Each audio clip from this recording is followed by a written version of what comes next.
Bom dia. A paz do Senhor Jesus. Tem crente aí? Aleluia, glória a Deus. Estou na igreja, né? A gente saúda com a paz do Senhor. O pessoal mais batista é a graça e paz, né? Paz e graça. O pessoal mais judaizante, shalom. Se tem alguém da Universal, tá ligado. É uma honra poder estar servindo os irmãos aqui nessa conferência. Antes de qualquer coisa, eu quero honrar a vida do Ricardo e da Simone pela honra do convite e a coragem de dar o microfone para mim. Eu sou fruto da escola, fui aluno em 2007, coordenador de 2010 até 2015, foram 8 anos na escola. Então eu tenho muita gratidão, uma dívida de honra e gratidão por essa escola. E por essa conferência, para mim, eu me sinto um leão na cova dos Daniéis. Porque só tem gente grande. O Luiz Hermínio é um mentor, cuida de mim desde 2005. O Judson é um pai, nos encoraja desde 2006. São meus mentores, né? E eu pregando no mesmo lugar que os meus mentores, aquelas pessoas que sempre me inspiraram, estão também pregando. Eu me sinto muito honrado. Me sinto realmente intimidado, inclusive. Ontem fui pregar, o Judson me ouvindo, eu falei, o que eu vou falar? Esse cara me olhando aí, eu falei, sai daí, Judson, vai para casa. É ruim, né? Nesses dias o reverendo Hernandes Dias Lopes foi pregar na igreja que nós pastoreamos, aí eu fui dar os recados, nem os recados eu queria dar. Vai que eu dou um recado fora, né? Da teologia correta.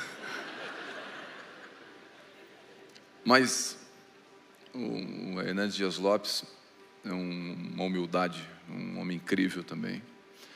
Bom, ontem ministrou aqui a minha esposa, vocês viram como ela é linda. Homem feio casa com mulher bonita. É só olhar aí, tem um monte de casa aí, ó. É ou não é? Tem um monte aí, ó. É verdade. Os feios solteiros dá glória aí, querido. Vai vir algo bom para a sua vida. É graça, favor e merecido. Eu tenho 2 filhas, a Vitória de 19 anos, vai casar esse ano. O menino é crente, eu matei ele, ele ressuscitou, ele é crente. Eu fui militar 22 anos no exército, eu dei baixa faz 3 anos. Eu não me aposentei, não deu tempo. A vocação chamou mais que a profissão e eu tive que entregar a farda. Então, quando eu chamei ele para conversar, eu botei um fuzil em cima da mesa, claro. Eu falei, o que você quer com a minha filha? Né? Claro que não, o menino é precioso, é um ouro, é um presente para nós. Eu estou muito feliz que a minha filha vai casar esse ano e quer ter 5 filhos.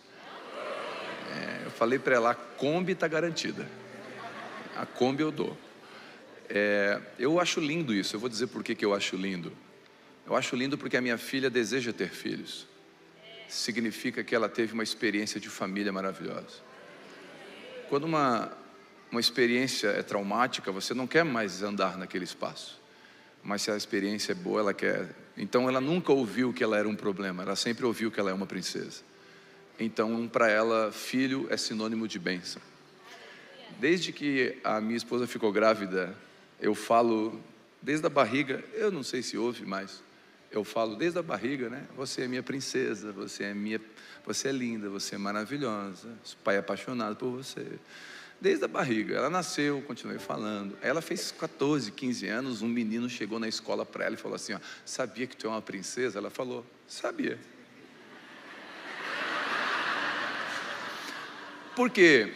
Porque havia uma provisão. Todo lugar que tem ausência, alguma coisa vai vir naquele lugar. O que é um demônio? O demônio é um anjo fora do lugar. Todas as vezes que eu e você saímos do nosso lugar que deveríamos, abrimos espaço para demônios. Então, por que Davi, um homem segundo o coração de Deus, subiu num terraço às 3 da tarde, viu uma mulher tomando banho e adulterou com ela, e mandou matar o marido dela? É quase inconcebível isso. Davi era um homem segundo o coração de Deus, não faz sentido. era uma época que os reis iam para a guerra. Então, homem, seu filho está crescendo do seu lado e você está o dia inteiro na internet. Você está saindo da sua posição. Demônios podem tentar pegar esse lugar.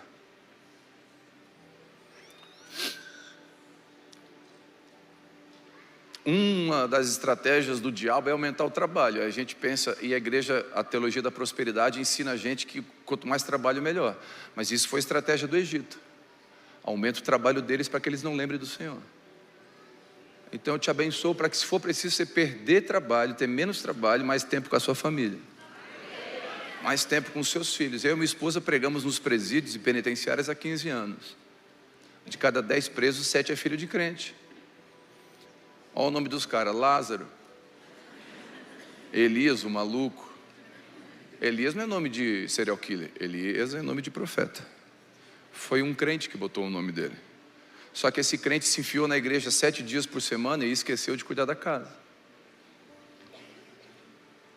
E não pode terceirizar. Você não pode terceirizar os seus filhos para a igreja, para a escolinha, ministério infantil. Aliás, o ministério infantil da igreja é um lugar que tem que ser muito valorizado.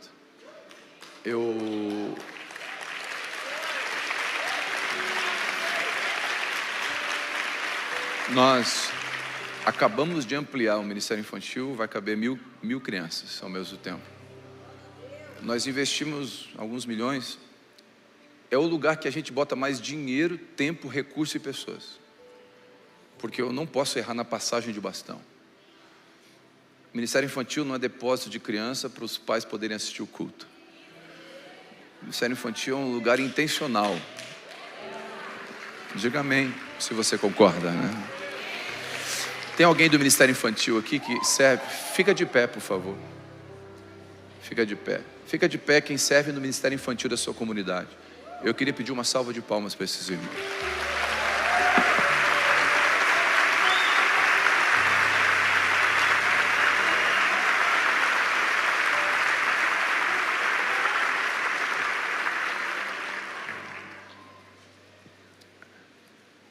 Por muito tempo, e ainda hoje, a plataforma seduz a gente, né? Mas Deus tem algo com os órgãos escondidos do corpo, né? Então eu quero celebrar, sabe, essa igreja também, a Igreja Batista Central, que tem investido no ministério infantil e acredita no ministério infantil, na pessoa do pastor Paulo Mazzoli. Eu honro também essa casa aqui. E eu quero deixar uma palavra. Eu vou pregar a mesma palavra que eu preguei ontem, lá na Lagoinha.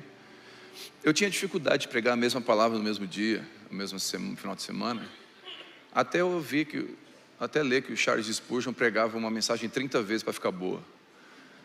Então essa mensagem não está boa, tá? Ela vai ficar boa ainda.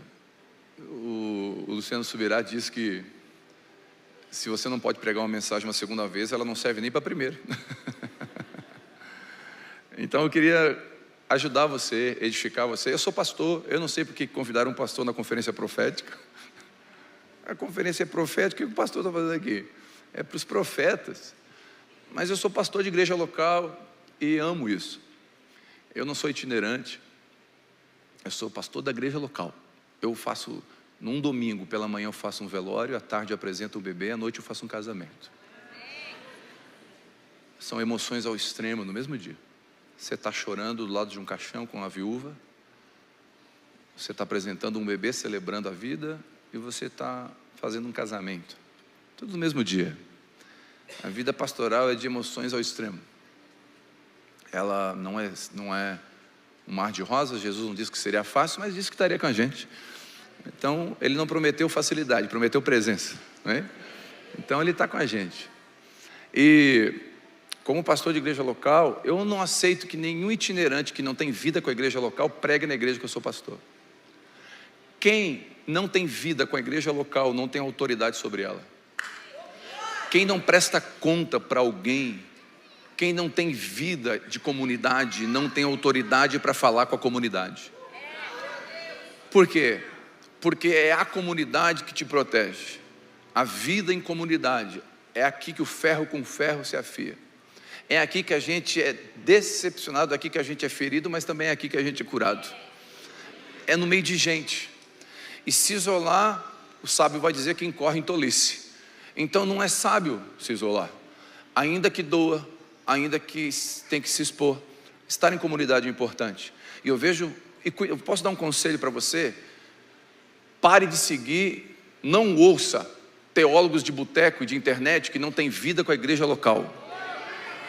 Fica destilando veneno teológico por aí, falando das mirabolâncias da teologia de boteco, mas nada que edifica a igreja, porque não sabe o que é o dia a dia da igreja. A teologia, se você estuda teologia, isso não te faz mais humilde, não é sobre Deus que você está estudando. A teologia tem que te fazer mais humilde, senão não é sobre Deus. É sobre qualquer outra coisa. Sabe, uma vez eu não acredito, isso é pessoal meu, é periférico. Nós temos que ser unânimes no que é central e flexíveis no que é periférico, amém? Batizar em nome do Pai, do Filho e do Espírito Santo ou em nome de Jesus? Periférico. Água corrente ou água parada? Periférico. Ceia uma vez por mês, todo domingo? Periférico. O que é central é batismo, o que é central é ceia, o que é central a salvação é pela graça, o que é central, amém? Então a gente tem que ser periférico e em tudo amor, né? Naquilo que é central. Eu não acredito em ungir roupa para libertar pessoas. Mas o apóstolo Paulo, escute, na Bíblia algumas experiências não podem se tornar doutrina, foram experiências pessoais. Uma experiência pessoal, Pedro viu um lençol descendo. Todo mundo tem que ver um lençol descendo? Não, porque a experiência foi de Pedro. Ou seja, a gente não pode pegar uma experiência e fazer dela uma doutrina. Então, eu não posso pegar uma experiência bíblica de Paulo, da roupa de Paulo, ou da sombra de Paulo, e agora fazer uma doutrina. Então, eu não acredito, doutrinariamente, que ungir uma roupa vai libertar alguém, ponto. Posso ouvir um amém? Amém. Quem acredita, te amo. A gente vai morar no céu. E eu oro para você ter o vizinho lá. A gente vai se amar mais ainda lá. Mas eu não acredito. Eu estava pregando numa igreja que tinha, estava assim, lotada, tinha umas 18 pessoas. E não é que a igreja era grande não, a igreja cabia 20 pessoas. Era numa cidade enorme, lá perto de Criciúma.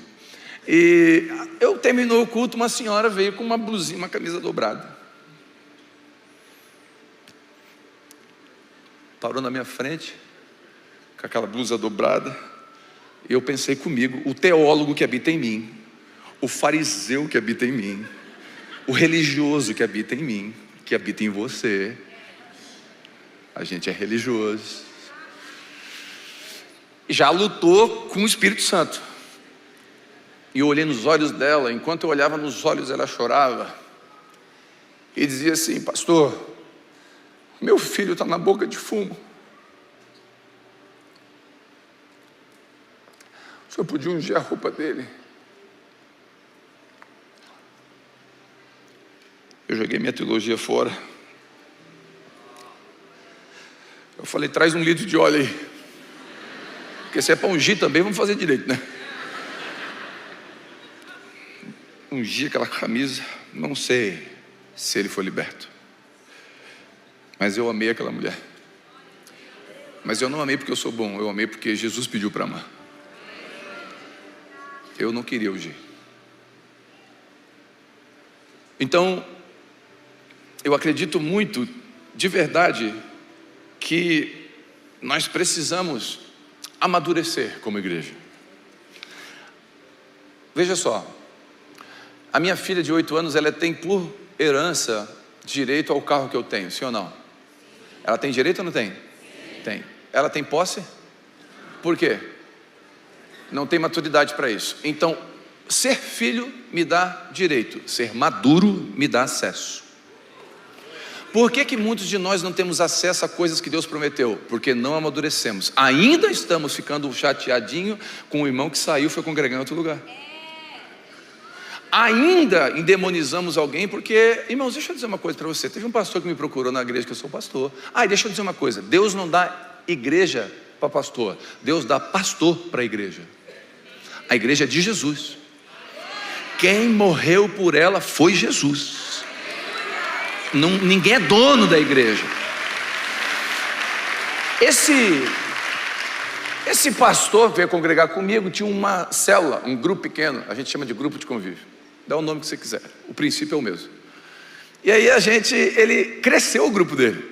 E ele me chamou um dia e falou assim: Deus falou para mim abrir uma igreja. Eu falei: rapaz, se Deus falou para ti, o assunto acabou. Um conselho: quando alguém fala assim, Deus falou para mim, não discute mais.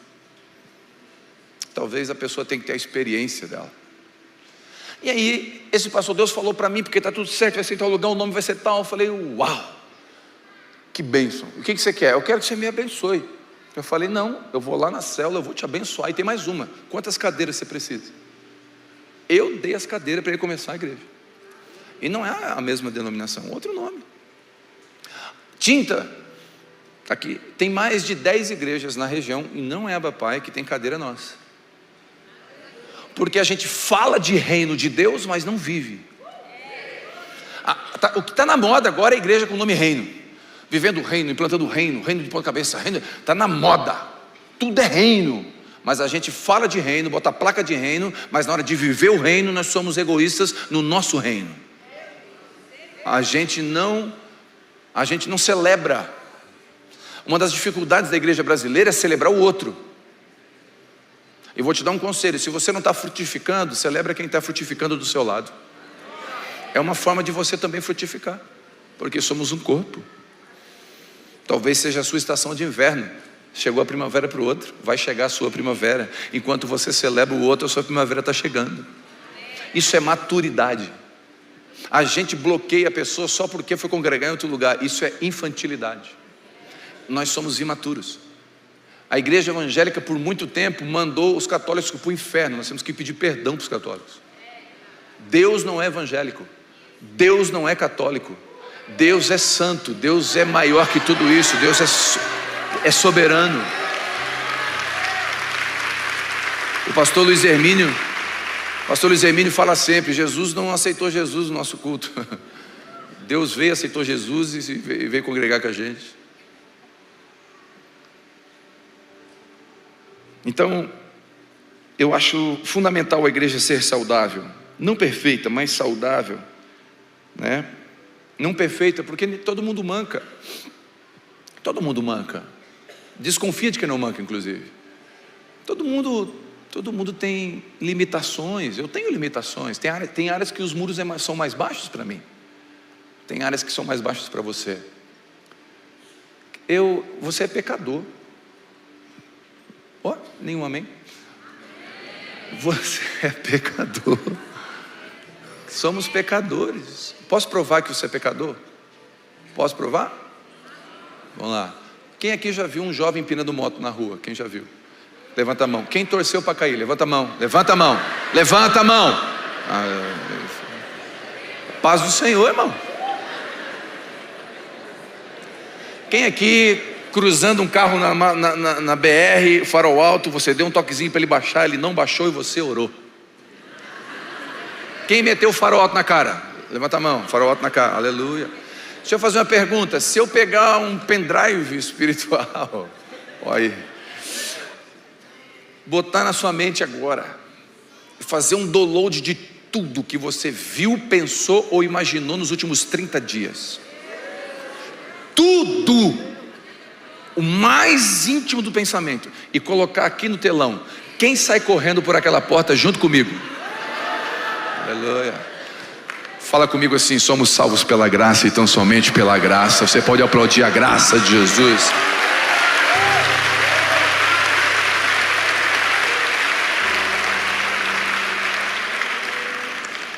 O apóstolo Paulo vai escrever em Gálatas que não deveremos usar a liberdade para dar ocasião à carne.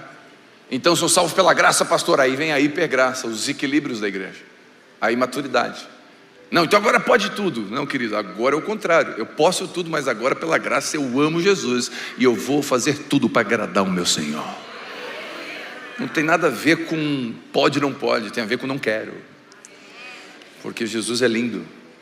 Ele me tirou de um lugar que ninguém me tiraria. E eu quero né? Eu acredito também que pastores e líderes saudáveis, com casamentos saudáveis, vão gerar filhos saudáveis e uma igreja saudável. Sabe, irmãos, a gente acha que a igreja vai salvar os casamentos, mas são os casamentos que vão salvar a igreja. Pastor, isso é heresia. Escute. Em Abraão foram benditas todas as igrejas, sim ou não? Não. Em Abraão foram benditas todas as famílias. Quando foi morto um cordeiro no Êxodo, a Bíblia diz que foi morto um cordeiro por família. Hebreus 11 diz que Noé, divinamente inspirado por Deus, fez uma arca para salvar o mundo, sim ou não? Não para salvar a sua família. A Bíblia diz que se o pastor não cuidar bem da sua casa, ele não pode cuidar da igreja. Então o fundamento é família. Família saudável, igreja saudável, sociedade saudável. Família doente, igreja doente, sociedade doente. Por isso, pastores, eu oro para que você, se for preciso, dê um passo para trás e cuide da sua casa. Diminui a velocidade para se encontrar com seus filhos que estão vindo atrás. Não deixa ele para trás. Não deixa seus filhos, não deixa a sua esposa. E eu queria, já que é uma conferência profética, eu queria conferir, né? Conferência é para conferir, não é? Então vamos conferir como está a nossa maturidade? Amém ou não? Vamos conferir? Abra comigo Mateus capítulo 11, versículo 28.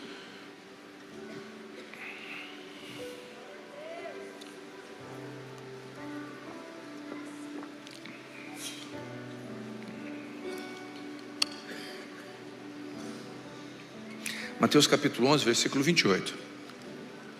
Diz assim, você conhece: vinde a mim todos que estáis cansados e sobrecarregados, e eu vos aliviarei. Tomai em vosso lugar a minha canga. Tem versão que vai falar jugo, aqui na King James fala canga. E aprendei de mim, porque sou manso e humilde de coração, e assim achareis descanso para as vossas almas, porque o meu jugo, ou a minha canga, é suave, o meu fardo é leve. Escute. Canga, quem já viu no interior uma junta de bois? Tem uma madeira que fica sobre os lombos dos dois bois, sim ou não? Eles estão lavrando a terra e tem uma madeira que prende os dois para eles andarem um do lado do outro. Aquela palavra ali que Jesus usou quando ele falou, vinde a mim e joga fora o jugo. A palavra jugo ali, a tradução é canga. Então canga é essa madeira que prende. Então Jesus está dizendo o seguinte, tem uma madeira que prende você. Que madeira é essa? Para quem está no mundo e não encontrou Jesus, que canga é essa? É a canga da cocaína. Pastor? Sim. É a canga do vício da internet, da pornografia. Tudo isso pesa, irmãos. O pecado pesa. O pecado impede a gente de andar. Ele embaraça a nossa vida. A mentira, a falta de caráter, essas coisas são pecados que o ativismo religioso. Tem gente que está cansado aqui me ouvindo, cansado, e não é do pecado, é de estar na igreja. Porque tem que estar lá na segunda-feira não sei do que, terça reunião de diácono, quarta culto, sexta não sei o que, e sábado o coral, e não sei o que, e aí não tem tempo com a esposa, não tem tempo com os filhos, não tem tempo com o marido. Ei, mulher, o seu marido casou com você, não com a diaconisa. Então cansa também o ativismo religioso. E Jesus está dizendo, ei, que está pesado aí, joga fora isso aí. Só que ele fala assim, joga fora e anda, vai embora. Não, joga fora e pega a minha canga. Ele está dizendo o seguinte, eu também tenho uma canga, só que a minha é suave e leve. Eu vou ensinar vocês, e vocês andando comigo se tornarão mansos e humildes de coração. Só que o princípio da canga, e eu oro, se alguém aqui está preso em alguma coisa, eu te abençoo em nome de Jesus. O Espírito Santo vai libertar você nessa manhã. Você vai jogar fora essa canga. A unção despedaça a canga, o jugo. Há poder no nome de Jesus. E eu oro para que você seja liberto. Pastor, você está falando uma conferência de crente. Os crentes precisam ser libertos. Tem crente viciado em aposta esportiva, em aplicativos de aposta esportiva.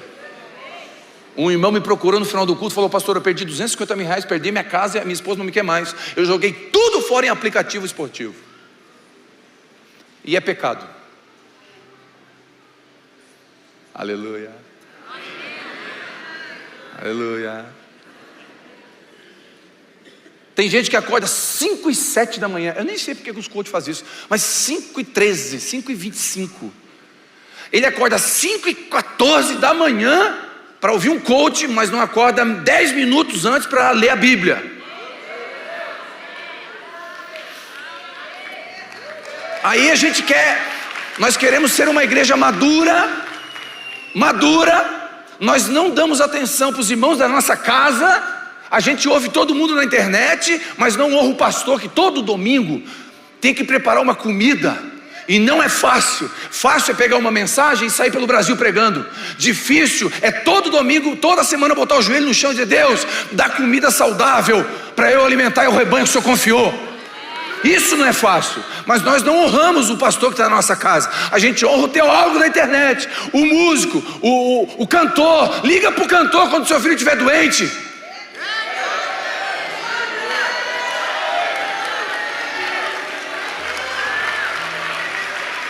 Quem vai chorar com você agora, dia 24 de dezembro, véspera de Natal, 11 horas da noite, eu estava na UTI, com um irmão que foi para a UTI.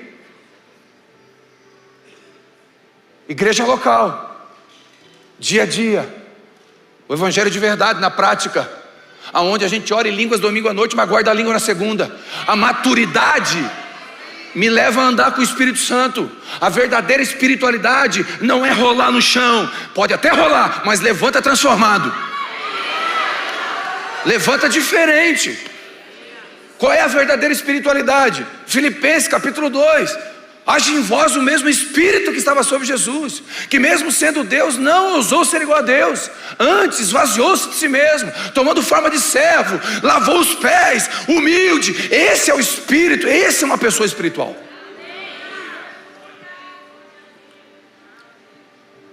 Por isso que a igreja está aí atrás de profeta do Pix, porque não tem maturidade, porque não quer parar para ouvir o Espírito Santo. É melhor fazer um pix e alguém me fala alguma coisa e revela o CPF. Grande coisa revelar meu CPF. Eu já sei meu CPF.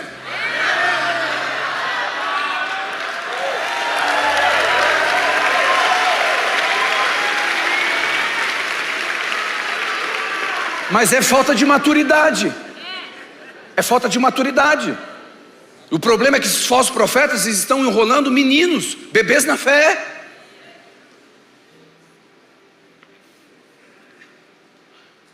Então eu acredito de verdade que a igreja precisa amadurecer. Irmãos, eu amo a igreja. Eu sou apaixonado pela igreja. Apaixonado. Eu sou guardião. Deus me chamou para ser amigo do noivo. Eu não sou o noivo, eu sou amigo dele só. Eu estou tentando cuidar da noiva. Por favor, respeito a opinião de todos os pastores que estão aqui. Todos. Mas lá na Abapai não subiu nenhum político no púlpito. Porque o púlpito é o lugar de pregar o evangelho e não o palanque político de ninguém. Nenhum. E nós tivemos a oportunidade de todos, inclusive os presidenciáveis. Porque eu acredito naquilo que eu prego. E eu fui chamado para pregar algo eterno. Está além de qualquer doutrinação. Ah, pastor, mas então... Não, eu ensino a igreja. Porque ensinar a igreja é importante, amém? Comunismo é diabólico, ponto. Aborto é pecado, ponto. Ah, mas se falar isso vai ser preso. Eu abro Abapai Prison Break. Abro uma igreja lá na cadeia. Estou resolvido. Quem vai comigo? Quem vai comigo? Bora. Escute. Quando você entregou a vida para Jesus, você já foi cancelado. O mundo não serve mais para você. Só que o púlpito é lugar do evangelho. Eu não negocio. A não ser que o Espírito Santo me convença. Então, eu acredito que uma igreja precisa amadurecer. E um dos princípios da maturidade, pastores estão aqui, eu quero dar uma palavra para os pastores agora. A Bíblia diz: é bom e agradável que os irmãos andem, hein? É como um óleo que sai da cabeça e passa na barba e toca nas vestes. Olha que lindo isso. Quando a gente está aqui, o Judson falou ontem aqui, eu acompanhei online, que tem um óleo descendo nesses dias, sim ou não? Eu acredito que quando a igreja começa a se reunir, e glória a Deus, esse ano a conferência precisou de 2 lugares, o ano que vem vai precisar de 2, preciso 3 lugares, vai só aumentar essa unidade, posso ouvir um amém? Só que quando a gente está junto, sai um óleo, e o óleo não sai do Ricardo, não sai do Telmo nem do Judson, sai da cabeça, e cabeça é Cristo. Cristo libera o óleo, porque a igreja é dele. Então quando ele libera o óleo passa onde? A barba do Arão. Então nesse momento aqui, eu estou no lugar de ministro. E ministro, você sabe que não é um título, ministro é servo. Então eu estou servindo você agora, com aquilo que eu acredito que Deus me deu, amém? Os irmãos estavam servindo você aqui, sim ou não? Servindo, os irmãos que receberam na porta ali, você não estão servindo você. Cada um desses são ministros nesse momento que está servindo, é ou não é? Se tiver prostituição na barba, o óleo suja na barba e toca na igreja. Observa igrejas que o pastor vive em adultério. Chove adultério nessa igreja, porque suja na barba. Então o que você quer dizer, pastor? Eu quero dizer, pastores, pastoras que estão aqui, mantenha a sua barba limpa. O seu caráter vale mais do que o seu dom. A unção é uma espada, mas o caráter é um escudo. A unção abre porta, mas o caráter mantém a porta aberta. Pastores, mantenha a barba limpa. O que você é quando ninguém está vendo? Homens que não deixam a sua esposa ter acesso ao seu Instagram, ao seu WhatsApp, eu não confio em você. Ponto, eu não confio em você.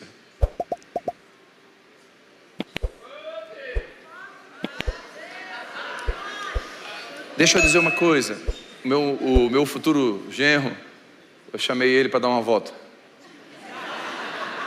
Ele pensou que eu ia sumir com ele, com o corpo. Eu falei, nós vamos viajar, vou lá ministrar para pastores em outra cidade, vamos comigo. Botei ele do lado, dei o meu celular na mão dele, desbloqueei. E eu falei, abre o WhatsApp aí, que eu quero que você me ajude a responder os WhatsApps, as questões da igreja. Eu quero te ensinar, eu quero te perguntar. Aí vai surgir uma demanda, eu vou te perguntar como você responderia e vou te ajudar a responder. Discipulado. Então eu falei, e aí ele pegou meu celular e falou, eu posso olhar todos os WhatsApp? Eu falei assim, se um homem de Deus tiver algo escondido no seu WhatsApp, ele não é homem de Deus. Pode, eu estou te autorizando a olhar todo o meu WhatsApp. E ele começou tem uma demanda aqui, fulano quer matar fulano. Falei, começou bem. Esse diácono, ele é matador mesmo. Nós temos que, fala para ele acalmar o coração dele.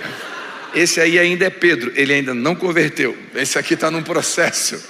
Aliás, cada um tem um processo. Pedro, foram 3 anos. Paulo, foram 3 dias. Respeite o processo dos outros. Se você já atingiu um ponto de maturidade, faz o que Paulo ensina em Gálatas. Aqueles que são espirituais, se vê o irmão em queda, levante ele. Já que você é espiritual, não acuse ele, levante ele. Amém? Então você e eu não podemos ter nada na barba. Manter a barba limpa não é perfeição, mas é integridade e caráter. Posso ouvir um amém? Porque a obediência, a Bíblia diz em vários textos que quando Jesus fazia alguma coisa, o escritor dizia, para se cumprir o que fora dito. Então nós queremos ser profetas, mas poucos de nós queremos ser proféticos. Porque profeta é aquele que anuncia alguma coisa que o Senhor está para fazer, mas profético é aquele que é uma profecia cumprida. E poucos de nós queremos ser uma profecia para se cumprir o que fora dito. E para se cumprir o que fora dito, Jesus foi obediente até a morte e morte de cruz. Não existe, não tem como ser profético sem ser obediente. Deixa eu dizer, ao redor de Jericó, o povo de Deus rodeou por 7 dias, em silêncio. No último dia, Deus manda dar um grito, um brado, e quando eles dão um brado, os muros caem, sim ou não? Sim. Grito derruba muro? Não. Obediência derruba. Foi a obediência. Não tem nada a ver com o grito, tem a ver com a obediência. Então esse processo de maturidade, eu acredito muito que vai nos levar à obediência. Então o vinde é assim, vem cara, você vem aqui, eu te amo. Na igreja lá está entrando, a igreja é tipo Arca de Noé, todo tipo de bicho, e vai chegando gente, tem até flamenguista. A gente recebe os pecadores de todo nível. E a gente... Brincadeira, né? É que eu descobri que existe maldição hereditária porque eu ganhei uma camisa do Vasco do meu pai quando era pequeno. Isso é quase uma maldição hereditária, né? Bom, eu volto aqui. Então, o vinde é quando Jesus fala assim: cara, como é que você está? Eu estou louco, estou perdido, eu estou na desgraça da droga, da loucura, do mundo, da bebedeira, de tudo. Eu perdi meu casamento, eu estou... Então tá, vem cá, Ele é poderoso para limpar você e fazer você um sacerdote. E Jesus faz. Quem aqui Jesus fez na sua vida isso? Vocês são testemunhas de que Jesus faz isso. Então o vinde, mas o vinde não fica no vinde, ele entra no aprender. Ele fala: vem, mas aprendei. Aqui ó, canga, lembra? Agora você vai andar com quem? Com Jesus. E aí você agora vai dizer: amor, cala a boca. Jesus, que isso? Não, Jesus, é minha esposa.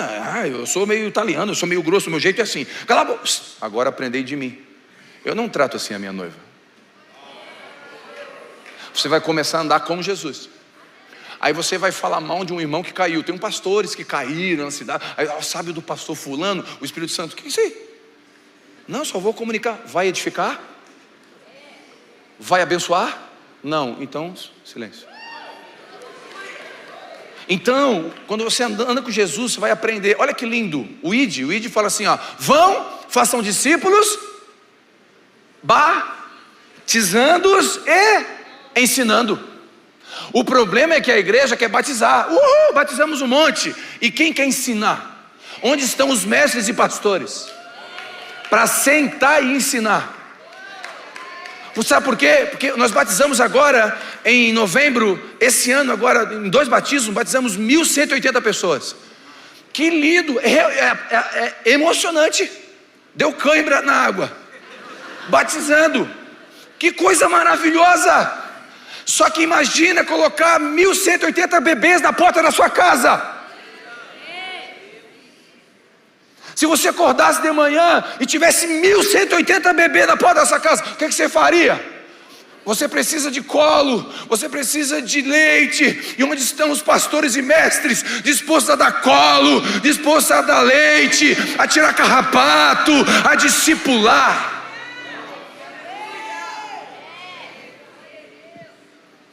Aí no dia do batismo o pessoal viu meu semblante triste. O pessoal viu: pastor, você estava tão feliz, mas de repente você ficou triste. Que eu fiquei pensando: quem vai cuidar dessas pessoas? Eu não consigo sozinho, há muito tempo. Onde estão os pastores e mestres? A gente quer o glamour da plataforma, aprender. O aprender é um processo que Jesus vai dizer assim: ó, tá, você está andando comigo, agora calcula bem antes de construir a casa. Por quê? Vai vir renúncia. Olha, irmão, Ananias e Safira morreram fulminados, não morreram? Sim ou não? Sim. Foi Antigo ou Novo Testamento? Novo. Isso deveria nos dar temor. E por que eles foram fulminados? Porque eles mentiram para o Espírito Santo. Mas lembra do contexto? Um cara chamado Barnabé, Atos capítulo 5, ele vendeu um terreno e deu tudo. Pergunto, os apóstolos mandaram fazer isso? Não. Ele foi impelido por quem? Pelo Espírito Santo. O pessoal viu o Barnabé fazendo, começaram a fazer o quê? Uau, vou fazer também. E começaram. Aí Ananias e Safira, opa, vou fazer também. Venderam o lote. Quando olharam o dinheiro, falaram: ninguém sabe quanto é que foi mesmo, né?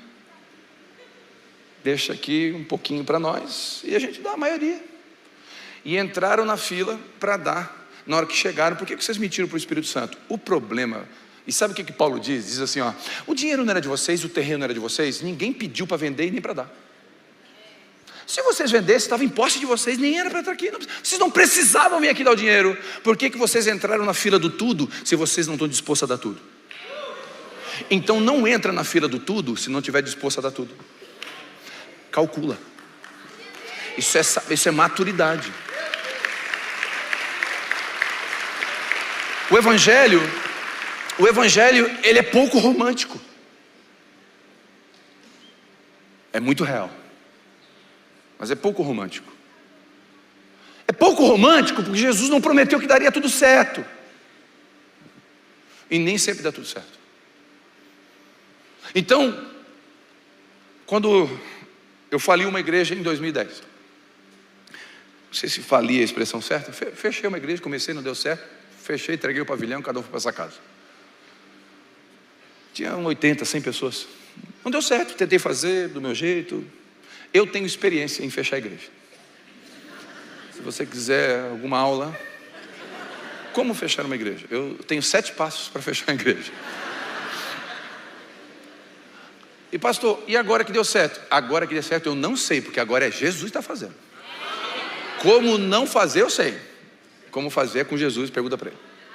Só que quando a papai começou, nasceu, o Espírito Santo falou para mim, pode dar certo. Presta atenção. E o meu medo era dar certo. Pastor, por que o seu medo era dar certo? Porque eu estava no exército, estabilizado, 20 anos de exército. As minhas 2 filhas iam ficar com a minha aposentadoria o resto da vida. Eu tinha uma estabilidade, eu estava servindo Jesus, nunca foi problema trabalhar no exército e pastorear. Eu sempre fui tranquilo com isso. Então estava 12/8 a pressão. Estava tranquilo. E eu sabia que se desse certo, eu ia entregar minha farda. 2 anos e meio de igreja. Deu certo. Fui transferido para Roraima pelo exército e tinha uma opção, ir para Roraima ou abraçar a vocação. E eu não me aposentei, não dava tempo. Eu entreguei minha farda num dia no culto, levei no altar, falei, está aqui a minha farda. Só que o difícil para mim não foi aqui, foi antes. Foi quando eu fui conversar com a minha filha, a Vitória, que tinha 15 anos. Porque ela sabia da aposentadoria. Aleluia. E eu falei com o Judson, falei com o Luiz Hermínio, falei com meus pastores, pastor Zezinho, liguei para o pastor Zezinho, tomei conselho, não ande sem conselho, irmãos. Na multidão de conselho tem sabedoria. Eles falaram, não, Telmo, chegou o tempo, minha esposa, chegou o tempo. Meu pai de sangue, crente, pai, o que você acha? Chegou o tempo. Aí faltou a minha filha. Falei, filha, fala com o pai precisa falar contigo? O que foi, pai? Então, o assunto é um pouco sério. É sobre a igreja e o exército? É, filha. Pai, eu já percebi o que está acontecendo. E o Senhor me ensinou a vida inteira que quando Jesus pede algo, a gente deve obedecer. E eu não espero nada menos do Pai. Eu sei que eu vou perder a aposentadoria.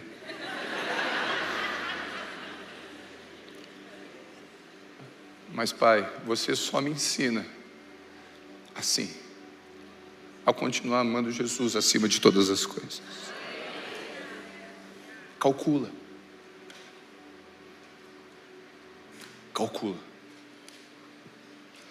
Esse processo, eu preciso andar um pouquinho mais rápido, meu tempo está curto. Não, mas eu tenho, é aquilo ali mesmo? Cadê? É 2 minutos que eu tenho? Cadê? Não, me ajuda. 10 minutos? Até as 10. Eu vou embora, o problema é de vocês depois. Tô brincando, eu vou respeitar a ordem de vocês. Arruma aquilo lá que está me dando desespero. Está diminuindo. Mas na verdade, eu até quero pedir perdão, eu vou ter que sair daqui, pegar a minha esposa na Lagoinha, pegar as meninas no hotel e vou pegar o voo, senão eu não consigo chegar a tempo na conexão para ir embora. Então peço perdão por isso. Bom, é um processo. Então nesse processo de crescimento, a gente vai crescendo, né? A gente vai amadurecendo, nós vamos ficando parecidos com Jesus. Não espere um milagre naquilo que precisa um processo. Ressuscitar Lázaro foi um milagre, desatá-lo foi um processo. Não é difícil expulsar demônio, difícil é arrancar o fariseu que habita em nós. Não é difícil ver o cisco no olho do outro, difícil é ver a trave no nosso. Não é difícil sair do Egito, difícil é tirar o Egito da gente. Não é difícil ser salvo, difícil é permanecer aberto. O sim nos alegra, o não nos ensina, o espera nos amadurece. Às vezes Deus fala sim, a gente se alegra. Não, a gente se entristece. Mas o espera de Deus, o espera nos amadurece. Então respeitar os processos de espera é muito, muito importante. A vida espiritual envolve processos. Davi foi ungido com 17, perto de 17 anos, mas estabelecido perto dos 30 anos. Você vê a vida de Abraão. Abraão, sai da tua terra e da tua parentela, deixa o seu sobrinho, deixa Ismael, deixa Isaac. Por que Deus não pediu Isaac direto? Porque Abraão não aguentaria. Deus precisou esticar num processo para que Abraão pudesse entregar o seu filho. Ninguém entrega o seu filho de imediato. Foi um processo de ser esticado e de renúncia. A gente vê Ezequiel falando das águas de Deus, tornozelos, joelhos, cintura e lombos. Fala de processos, a cada 500 metros um processo. E Deus vai na frente e fala: andei 500 metros, pode vir, porque todo o processo Deus já está te esperando lá na frente.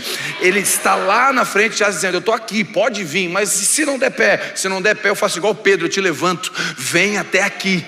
Então esses processos onde Deus começa a esticar a gente, e dentre todos esses processos, eu quero falar da árvore. Eu amo a contemplação da natureza. Eu tenho um livro chamado Lições do Meu Jardim. Eu amo a criação. Colossenses vai dizer que a criação revela o Criador. Eu consigo ver Deus na criação. De uma árvore obstinada, de uma folha que cai, de um fruto maduro que cai. Eu estava observando o meu jardim e tinha um fruto maduro que eu ia pegar no outro dia, um mamão. E quando eu fui pegar esse mamão no outro dia, não estava mais no pé. Caiu porque estava todo maduro, cai primeiro. Quanto mais imaturos, menos a gente desce. Sabe por que ele está brigando no casal e o casal não se resolve? Porque os dois são imaturos. Quando tiver um maduro, vai resolver. Por que a Bíblia fala que o coração dos pais converterão aos filhos e os filhos aos pais? Por que é o pai primeiro? Porque o pai é mais maduro. Por que são 24 anciãos que lançam as coroas? Porque só quem é maduro joga a coroa no chão. Quem é imaturo, igual o rei Júlia, quem pegou a referência, pegou. Vai dizer que tem uma coroa. E por que chama os presbíteros para orar para uma pessoa que estiver enferma? Por que não pode ser qualquer irmão para orar pelo enfermo? Por que a Bíblia orienta os presbíteros? Porque o presbítero a gente entende que ele é, e se curar, a glória é de Deus. Então o princípio é esse. Então esse processo da árvore, eu amo isso. Então como é que é o processo da árvore? Rapidamente. Semente é aquele processo onde você morre, é o vinde. A semente tem que morrer para dar fruto. Então você morre para o mundo, você entrega a vida para Jesus, você é cancelado. A partir de agora você é um nascido de novo, você vai morar no céu. E tem um processo de transformação agora, amém? Depois da semente, é interessante que vem as raízes. Raízes é aquilo que se aprofunda e sustenta você. Sustenta você quando? Sustenta você nos dias de vento. O que sustenta você no dia da perseguição, o que sustenta você na pandemia do Covid, o que sustenta você quando o pastor manda você embora, quando alguém persegue você, apedreja você virtualmente ou presencial, o que sustenta você é a raiz. Folha, a Bíblia fala que é dom, e dom não sustenta ninguém. O que sustenta eu e você é a nossa intimidade com Deus, é o nosso secreto com Deus. O que vai sustentar a minha fé e a sua é o que nós temos com Deus no secreto, é raiz. Não espera que púlpito sustente, microfone sustente, ministério sustente. Isso não sustenta. O que sustenta eu e você são as nossas raízes aprofundadas. Salmo de número 1. Bem-aventurado o homem que não anda segundo o conselho do ímpio, não se detém no caminho dos pecadores e não se assenta. Antes tem o seu prazer na lei do Senhor e nela medita domingo à noite, de dia e de noite. Será como árvore plantada à beira das águas, porque as águas são profundas e as raízes descem e busca água naquele que é a água da vida. Então o que sustenta as suas raízes é Jesus, é relacionamento com Ele. E deixa eu dizer o óbvio precisa ser dito: Jesus é suficiente. Não, você não entendeu. Pode passar apóstolos, papas, igrejas, denominações, ministérios, cantores, tudo pode passar, mas Ele é suficiente. Ele não passa. Ele é suficiente para a igreja. A gente precisa voltar nisso. Jesus é suficiente. Calvino, muito obrigado. Armínio, um beijo. Spurgeon, Lutero, obrigado por todo mundo, mas Jesus é suficiente. E eu não tenho que pregar sobre Calvino, eu tenho que falar de Jesus. As pessoas têm sede da água da vida, e a água da vida ainda é Jesus. Para de falar, para de apresentar pregador no YouTube, apresenta Jesus para as pessoas, Ele é suficiente. Aleluia. Segundo, raízes. Terceiro, troncos e galhos. Troncos e galhos, você começa a crescer e não tem nenhuma árvore no mundo que cresce milimetricamente reto. Todas elas crescem de forma torta. Você vê uma oliveira, a oliveira parece que ela cresceu sofrendo. Você olha uma oliveira, parece que ela sofreu para crescer. Sabe o que eu aprendo aqui? Que o evangelho de Cristo não promete que vai ser fácil. Vai ter curvas no meio do caminho, vai ter pneu furado na estrada. Você não casou pensando em divorciar. Você nunca pensou que o filho viria autista. Você não esperava a falência da empresa. Você não esperava o Covid levar sua mãe. Sobe torto. Não sobe perfeito. Não existe promessa de vida perfeita. São dores. Ou você vai dizer para mim que o irmão que perdeu alguém de Covid está endemoniado. Então chama de Jó de endemoniado então. Chama o apóstolo Paulo de endemoniado. Essa promessa de prosperidade e triunfalismo não é bíblica. Nós temos um triunfo sobre o pecado eternamente. E um dia estaremos na eternidade. Os demônios vieram, os discípulos. Apesar de que alguns estavam meio endemoniados. Os discípulos vieram. Jesus, a gente foi pregar de 2 em 2. E os demônios, e Zaz, e Satanás. E a gente, aí Jesus, eu vi Satanás cair do céu. Alegrai-vos porque o vosso nome está escrito no livro da vida. Não podemos trocar o evangelho da eternidade pelo evangelho da prosperidade. Recebe isso? A gente cresce torto e vem as podas. As podas são os nãos de Deus. Porque João 15 vai dizer o seguinte: eu sou a oliveira verdadeira. Se ele diz que a oliveira verdadeira, significa que existem oliveiras falsas. Então ele é a oliveira verdadeira. Só em Jesus nós frutificamos. Então eu sou a oliveira verdadeira. Aquele que está em mim dá fruto. E aquele que dá fruto para que dê mais fruto ainda. Quem quer frutificar? Prepara para a poda. E sabe o que poda gera? Cicatriz. Observa uma árvore que tem uma poda, gerou uma cicatriz naquele tronco. Então as podas vão gerar cicatrizes, e cicatrizes nos dão autoridade. Eu contei lá para os irmãos, nós temos um casal de irmãos que tem uma filha autista, e ele falou: pastor, a gente vem no culto, é difícil para nós, o que a gente faz? Anos atrás ele falou: pastor, a gente pode fazer uma sala sensorial para receber as crianças autistas. Ali todos os sentidos da criança é acalmada. A gente pode, ela vai para a escolinha, e se ela der uma crise a gente acalma ela. E a gente tem 4 pessoas aqui que têm filhos autistas na igreja, pastor. A gente pode fazer essa sala. Eu falei: faz o orçamento, não importa o preço, pode fazer. Fizemos uma sala maravilhosa. A cidade soube que tinha uma sala sensorial para crianças autistas. Nós temos 54 crianças autistas agora. A cidade viu alguém. Os pais disseram assim: alguém viu o meu filho. E é características de Jesus enxergar quem ninguém enxerga. Aí, um monte de criança autista, síndrome de Down e outras limitações e situações atípicas. Aí o outro casal que tinha uma menina autista: pastor, os pais e mães de crianças autistas não têm tempo de qualidade. Algumas mães, quando descobrem que o filho é autista, o moleque daquele homem, porque é um picareta um homem desse, um sem vergonha que abandona a esposa porque o filho nasceu com limitações. A mulher, 90% são abandonadas. E aí a gente pegou as mães de crianças atípicas e levou no salão de beleza. E botou as crianças, alguém cuidando, e as mães foram no salão pela primeira vez, algumas em 7 anos. Pastor, 7 anos porque não tinha dinheiro? Não tinha dinheiro, mas ela morreu para si mesmo, para viver só para o filho. E aí a gente levou ela do salão, não dava para maquiar, de tanto que elas choravam, porque alguém percebeu elas. Sabe de onde veio isso? Veio de uma cicatriz. Veio de uma cicatriz, porque cicatriz curam outras pessoas. Pastor Luiz Emílio diz sempre: ferida fechada, ministério aberto. Cicatriz feita, ministério aberto. Deixa eu dizer uma coisa: se eu porventura fazer uma mala agora aqui para ir para o Alasca, lá é o Alasca, meu destino é o Alasca, e eu vou fazer uma mala aqui, só que nós estamos em Belo Horizonte está quente. Imagina eu fazer uma mala agora aqui, o que eu vou botar? Eu vou para o Alasca, o que eu boto? Casaco, cachecol, sim ou não? Roupa de frio, sim ou não? Faz sentido agora?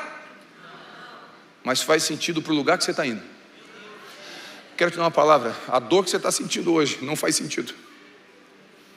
Você está perguntando por que Deus permitiu isso, e Deus não respondeu, porque Ele está preparando a tua mala. Em 2002, eu me separei da minha esposa por 4 meses. Eu e a Vivi separamos. Eu me enfiei dentro da igreja 7 dias por semana, eu perdi minha esposa. Deus foi gracioso conosco, voltamos. Teve um processo de restauração extremamente difícil. E aí as profecias, o Judson tinha profetizado, um monte de gente: Deus vai usar vocês dois nas nações. E eu olhava para Vivi, está errando o alvo. Não é nós. A gente está quebrado. Nosso casamento talvez nem dê certo. E as profecias pairando. É Deus preparando. Aí agora, lá na Abapai, todo dia eu recebo testemunho. Todo dia eu recebo testemunho. Meu casamento foi transformado. Sabe por quê? Porque quando um homem chega para mim e fala assim: pastor, meu casamento não tem mais chance. Tem sim, só um pouquinho, deixa eu abrir minha mala. Está aqui, ó. Jesus fez comigo, pode fazer com você. Porque a cicatriz vai te dar autoridade.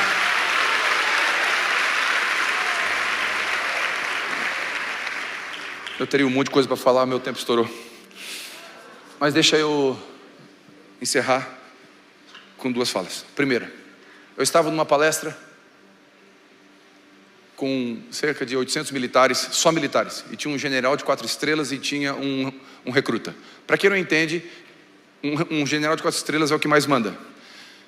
E para quem também não entende, o recruta é que não manda ninguém. Então, tinha um general de 4 estrelas que manda todo mundo, e tinha um recruta que não manda ninguém. E a palestra era só militares. Subiu o general para falar. Ia falar o general e o recruta. O general subiu, todo mundo ficou em silêncio, afinal é um general de 4 estrelas. Quando ele desceu, subiu o recruta. O silêncio foi dobrado, o temor foi dobrado, o respeito foi dobrado. Um recruta com 95 anos de idade, que lutou na Segunda Guerra Mundial. Na hora o Espírito Santo falou para mim: quem que está com autoridade aqui dentro, filho? Eu falei: Senhor, é o general. Filho, presta atenção, não é quem tem, é quem está com autoridade. Eu falei: é o recruta. Sabe o que o Espírito Santo falou para mim? O general sabe tudo de guerra. O general conhece todas as armas, todos os combates, todos os inimigos. O general estudou no Estado-Maior do Exército. Ele conhece tudo sobre guerra. Ele conhece Calvino, ele conhece Armínio, ele fez a escola do clamor, a escola do grito, a escola do desespero. Ele fez conferência, ele fez teologia, ele é reformado, ele é calvinista supralapsariano, ele é top, mas nunca foi para a guerra. Não tem marca no seu corpo. O recruta não sabe muito, só conhece o seu fuzil, mas ele usa bem o seu fuzil. E ele tem no seu corpo marcas de guerra. O que te dá autoridade é marcas de guerra.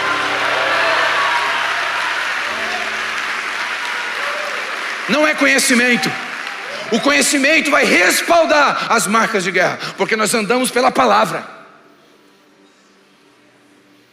E eu encerro agora. Quem quer ser frutífero? Quem quer ser frutífero?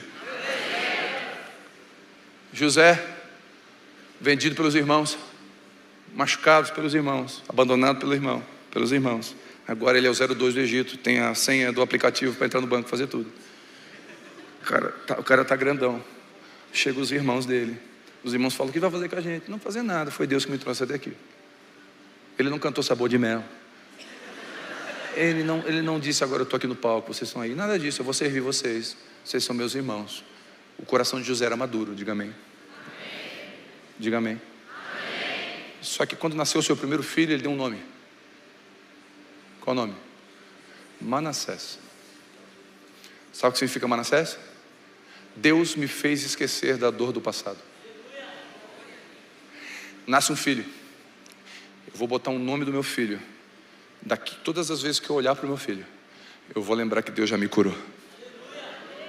E eu não tenho falta de perdão mais, está tudo resolvido. Eu perdoei quem tinha que perdoar, eu pedi perdão para quem tinha que perdoar. Eu não tenho nada guardado, não tem lixo no meu coração.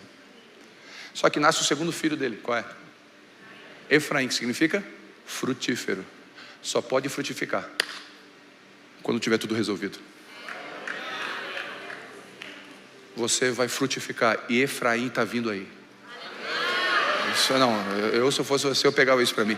Efraim está vindo aí. Mas Manassés precisa nascer primeiro. Nós precisamos resolver as nossas pendências. Não vai para a missão sem antes honrar os seus pais. Lava a louça, cuida da sua casa primeiro. Seja fiel com a sua esposa, com o seu marido. Depois, tudo resolvido, você está andando na vontade de Deus, o que Deus te deu agora, descansa. Efraim está vindo aí e você vai frutificar. Resolve isso. Eu te abençoo nessa manhã, para que eu e você possamos crescer, amadurecer e ficar mais parecidos com o nosso Jesus. Que a gente possa da cruz dizer: Pai, perdoa eles. Que a gente possa ter um espírito que pega o balde e a toalha e serve a nossa comunidade, e serve a nossa cidade. Médicos, advogados, engenheiros, professores do lar, você que está aqui, o que Deus te deu é um sacerdócio. Seja uma bênção onde você estiver. Tudo que Deus colocou na sua mão foi Deus que te deu, não foi o diabo. Então faz com excelência para a glória do Senhor. Quer comais, quer bebais, façais tudo para a glória de Deus. Deus te abençoe.